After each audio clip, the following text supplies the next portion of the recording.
ಕರುನಾಡಿಗೆ ನಮಸ್ಕಾರ. ಇವತ್ತು 7 ಡಿಸೆಂಬರ್ 2025. ಇವತ್ತು ಈಗ ಕರ್ನಾಟಕ TET ಪರೀಕ್ಷೆ ನಡೆದಿದೆ. ಪತ್ರಿಕೆ 1 ಆಲ್ರೆಡಿ ಎಕ್ಸಾಮ್ ಹಾಲ್ದೊಳಗೆ ವಿದ್ಯಾರ್ಥಿಗಳು ಹೋಗಿದ್ದಾರೆ. ಈಗ ನಾನು ಪೇಪರ್ 2 ಬರೆಯಲು ಹೊರಟಿರುವ ವಿದ್ಯಾರ್ಥಿಗಳಿಗೆ ಇನ್ನೂ 2 ತಾಸು ಟೈಮ್ ಇದೆ. ಸೊ ನಿಮಗಾಗಿ ಒಂದು ಸಣ್ಣ ವಿಡಿಯೋ ಮಾಡುವ ಪ್ರಯತ್ನ ನಾನು ಮಾಡ್ತಾ ಇದ್ದೀನಿ. ಇಂಗ್ಲಿಷ್ ಭಾಷೆಯಲ್ಲಿ 30ಕ್ಕೆ 30 ಅಂಕ ಬರಬೇಕು ಅನ್ನೋ ಉದ್ದೇಶದಿಂದ ವಿಡಿಯೋ ನಾನು ಮಾಡ್ತಾ ಇದ್ದೀನಿ. ಇಲ್ಲೊಂದು ಸಣ್ಣ ವಿಡಿಯೋ ಇದೆ.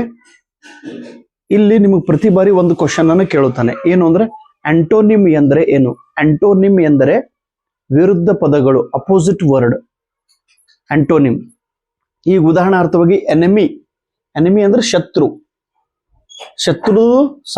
ಶತ್ರುದ ಅಪೋಸಿಟ್ ವರ್ಡ್ ಯಾವುದು? ಫ್ರೆಂಡ್, ಗೆಳೆಯ. ಆಂಟೋನಿಮ್ ಪದಗಳೆಂದ್ರೆ ವಿರುದ್ಧಾರ್ಥಿಕ ಶಬ್ದ. ಸರ್ ಇಷ್ಟು ಈಜಿ ನಮ್ಗೆ ಹೇಳ್ತೀರೇನ್ರಿ ಸರ್? ಆದ್ರೂ ನೆನಪಿರ್ಲಿ, ಆಂಟೋನಿಮ್ ಎಂದ್ರೆ ಅಪೋಸಿಟ್ ವರ್ಡ್ಸ್ಗಳು. ಇನ್ನು ಸಿನೋನಿಮ್ ಎಂದರೆ ಸಮಾನಾರ್ಥಿ ಶಬ್ದಗಳು, ಸಮಾನ, ಸೇಮ್ ಮೀನಿಂಗ್ ವರ್ಡ್ಸ್, ಸಮಾನ ಪದಗಳು. ಇಲ್ಲೊಂದು ನಾನು ಶಬ್ದ ಬರ್ದೇನ್ರಿ. ಈ ಶಬ್ದದ ಅರ್ಥ ನಿಮಗೆ ಸರ್ ಗೊತ್ತಿತ್ತಂದ್ರೆ ಯು ಆರ್ ರಿಯಲಿ ಗ್ರೇಟ್, ನೀವು ಬಹಳ ಬುದ್ಧಿವಂತರಿದ್ರಿ ಅಂತ ತಿಳ್ಕೊಳ್ಳೋದು. ಯಾವುದು? ಅಮಿಗೋ ಮತ್ತು PAL ಪಾಲ್. ಈ ಶಬ್ದದ ಅರ್ಥ ಏನು? ಸಿನೋನಿಮ್ ಅಂತ ಕರೆದೀನಿ, ಸಮಾನಾರ್ಥಿ ಪದಗಳು. ಶಬ್ದ ತುಂಬಾ ಸಿಂಪಲ್ ಆಗಿದೆ. ಇದು 1ನೇ ಕ್ಲಾಸದ ಬುಕ್ದೊಳಗಿಂದ ಇದು ಶಬ್ದ. ಫಸ್ಟ್ ಸ್ಟ್ಯಾಂಡರ್ಡ್ ಬುಕ್ದೊಳಗಿಂದ ಪದ ಐತಿ. ಅಮಿಗೋ. ಅಮಿಗೋ ಎಂದರೆ ಏನು? ಅಮಿಗೋ. ಪಾಲ್, PAL ಪಾಲ್ ಎಂದರೆ ಏನ್ರಿ? ಕರೆಕ್ಟ್? ಹಾ ಕರೆಕ್ಟ್. ಪಾಲ್ ಎಂದರೆ ಗೆಳೆಯ. PAL ಪಾಲ್ ಎಂದರೆ ಗೆಳೆಯ. ಇನ್ನು ಅಮಿಗೋ ಎಂದರೆ ಗೆಳೆಯ, ಫ್ರೆಂಡ್. ಅಮಿಗೋ ಎಂದರೆ ಫ್ರೆಂಡ್, ಪಾಲ್ ಎಂದರೆ ಫ್ರೆಂಡ್. ಇನ್ನು ರಿವ್ಡ್ ಅಂದ್ರೆ ಉದ್ದಟತನ, ಬಹಳ ಕಠಿಣದಿಂದ ವರ್ತನೆ ಮಾಡುವಂತವನಿಗೆ ರಿವ್ಡ್. ರಿವ್ಡ್ ಸಮಾನಾರ್ಥಿ ಶಬ್ದ ಇಂಪೊಲೈಟ್. ಇಂಪೊಲೈಟ್ ಇದಕ್ಕೆ ಸಮಾನಾರ್ಥಿ ಶಬ್ದ ಎಂದು ಕರೆಯುತ್ತಾರೆ. ಇನ್ನು ಹೋಮೋಫೋನ್, ಪ್ರತಿ TETದೊಳಗೆ ಕೇಳಿದ ಪ್ರಶ್ನೆ. ಹೋಮೋಫೋನ್ ಎಂದರೆ ಏನು? ಡೆಫಿನೇಷನ್ ಕೇಳ್ತಾರ್ರಿ ಅಥವಾ ಎಕ್ಸಾಂಪಲ್ ಅವರು ಕೇಳುತ್ತಾರೆ. ಹೋಮೋ ಎಂದರೆ ಸೇಮ್. ಹೋಮೋ ಎಂದರೆ ಸಮಾನ. ಫೋನ್ ಎಂದ್ರೆ ಧ್ವನಿ. ಧ್ವನಿ ಅಂದ್ರೆ ನಾವೇನ್ ಕರಿತೀವಿ? ಸೌಂಡ್. Same sound. ಹೋಮೋಫೋನ್ ಎಂದರೆ ಎರಡು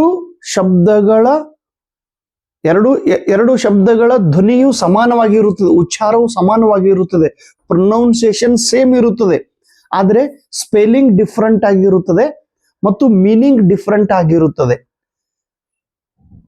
ಸ್ಪೆಲ್ಲಿಂಗ್ ಡಿಫರೆಂಟ್, ಉಚ್ಚಾರ ಸೇಮ್, ಅರ್ಥ ಭಿನ್ನ ಭಿನ್ನ. ಇದಕ್ಕೆ ಹೋಮೋಫೋನ್. ಹೋಮೋ ಅಂದ್ರೆ ಸೇಮ್, ಫೋನ್ ಅಂದ್ರೆ ಧ್ವನಿ. ವೀಕ್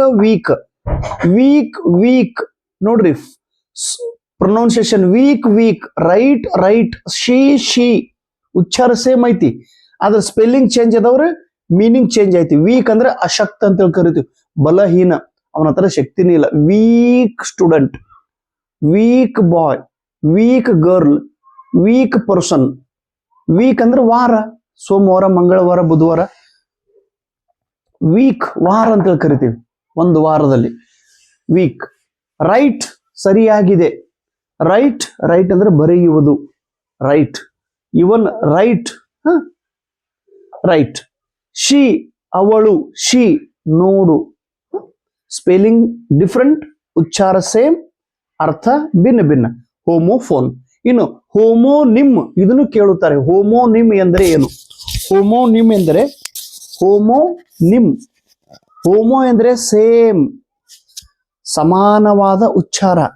ನಿಮ್ ಎಂದರೆ ಸೇಮ್ ಸ್ಪೆಲ್ಲಿಂಗ್, ಸ್ಪೆಲ್ಲಿಂಗ್ನು ಸೇಮ್, ಉಚ್ಚಾರನು ಸೇಮ್, ಆದ್ರೆ ಮೀನಿಂಗ್ ಬೇರೆ ಬೇರೆ. ಬ್ಯಾಂಕ್ ನೋಡ್ರಿ, ಸ್ಪೆಲ್ಲಿಂಗ್ ಸೇಮ್ ಐತಿ, ಉಚ್ಚಾರನು ಸೇಮ್ ಐತಿ. ಬ್ಯಾಂಕ್ ಇದು ಬ್ಯಾಂಕ್ ಎಂದರೆ ನಾವು ಹಣ ಇಡುವಂತ ಸ್ಥಳ. ಬ್ಯಾಂಕ್ಗೆ ನಾವು ಹೊಂಟಿದೀವ್ರಿ, ಬ್ಯಾಂಕ್ದೊಳಗಿಂದ ವಿಡ್ರಾವಲ್ ಮಾಡ್ತೀವಿ. ಗೌರ್ಮೆಂಟ್ ಬ್ಯಾಂಕ್ ಐತಲ್ಲ, bank of India, state bank of India bank.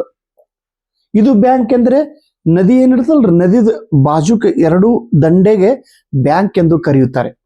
ನದಿಯ ದಂಡೆಯ ಪ್ರದೇಶಕ್ಕೆ ಬ್ಯಾಂಕ್ ಎಂದು ಕರೆಯುತ್ತಾರೆ. ಬಾರ್ಕ್, ನಾಯಿ ಬೊಗಳುತ್ತಿರ್ತಾವ್ರಿ, ಬೊಗಳಕ್ ಬಾರ್ಕ್ ಅಂತೇಳಿ ಕರಿತೀವಿ. ಮತ್ತೆ ಗಿಡದು ತೊಗಟಿ ಏನಿರ್ತದೆ, ಇದು ಗಿಡ ಐತೆ, ಗಿಡದು ತೊಗಟಿ ಅನ್ನೋದಲ್ಲ, ತೊಗಟಿಗೆ ನಾವು ಬಾರ್ಕ್ ಅಂತೇಳಿ ಕರಿತೀವಿ. ಡೇಟ್ ತಿನ್ನೋದು ಖಜೂರಿಗೆ ಡೇಟ್ ಅಂತೇಳಿ ಕರೀತಾರೆ. ಮತ್ತೆ ಇವತ್ತಿನ ದಿನಾಂಕ ಡೇಟ್ ಎಷ್ಟದ್ರಿ? 7th December. Right, RIGHT, right ಅಂದ್ರೆ ಸರಿ, ರೈಟ್ ಅಂದ್ರೆ ಬಲ ಬದಿ. So homonym. ಸೊ ಪ್ಲೀಸ್ ನೆನ್ಪಿಡ್ರಿ. Thank you.